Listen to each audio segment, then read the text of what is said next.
Mtu wa Mungu, Bwana Yesu asifiwe sana, na kusalimu kwa jina la Yesu. Natumai yuko salama na Mungu anaendelea kukutunza. Mtu wa Mungu, nataka kusema na wewe juu ya mambo ya kujivunia kama Mkristo. Mkristo unapaswa ujivunie nini? Unapaswa ujivunie nini? Tunaona dunia inajivunia farasi, magari, majumba, Kwa hiyo sasa, kama dunia inajivunia hivyo vitu, unapaswa utambue sasa wewe Mkristo unapaswa ujivunie nini? Kama Mkristo ni jambo la aibu na fedhea kujivunia kitu ambacho hakihitaji maombi, hakihitaji ujue Yesu ili uwe nacho. Kwa mfano, unajisifu kwa sababu una gari zuri, una nyumba nzuri, una uchumi mkubwa. Unajisifu kwa sababu una trip nyingi abroad, una connection kubwa, una link kubwa na viongozi wakubwa. Unajisifu kwa sababu ya hivyo vitu. Dunia inajisifu kwa sababu ya hivyo vitu. Dunia inajisifu kwa sababu ya hivyo vitu.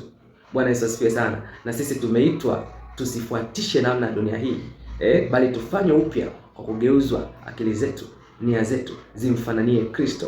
Bwana Yesu asifiwe sana.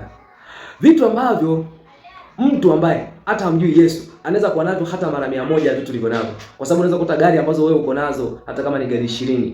Kuna watu ambao gari yake moja, wewe unaweza kauza gari zako 20 na bado isifikie thamani ya gari yake moja, na huyo mtu kwa gari hiyo moja ya thamani hiyo anazo gari kadhaa nyingi zaidi ya thamani hiyo, mijengo mikubwa ya kifahari zaidi ya mijengo yako. Watu wana makasiri, watu wana majengo ya ajabu, majumba ya ajabu, watu wana mali na utajiri wa ajabu. Kwa hiyo ni kitu ambacho cha ajabu kama Mkristo unajivunia vitu ambavyo watu ambao hawajampokea Yesu wanavyo vingi zaidi, tena pengine vingi zaidi yako. Kitu ambacho kama Mkristo unapaswa kujivunia ni tabia ya Kristo. Kuwa na tabia ya Kristo, character. Tabia yako ibadilishwe, usifananishwe na hii dunia. Umfananie Yesu Kristo, umfananie Yesu Kristo. Maisha yako yamfananie Yesu.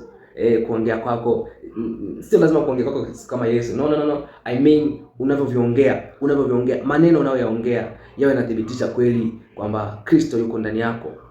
Matendo yako yawe yanathibitisha kwamba kweli Kristo yuko ndani yako. Hivyo ndio vitu ambavyo Mkristo unapaswa ujivunie. Ujivunie badiliko kamili, badiliko la kutoka kwenye utumwa wa dhambi na hali ya kutomjua Kristo kuingia ndani ya pendo la Mungu lililofunuliwa kupitia Yesu Kristo. Kwa kumfanania Kristo, maisha yako ya reflect Yesu Kristo.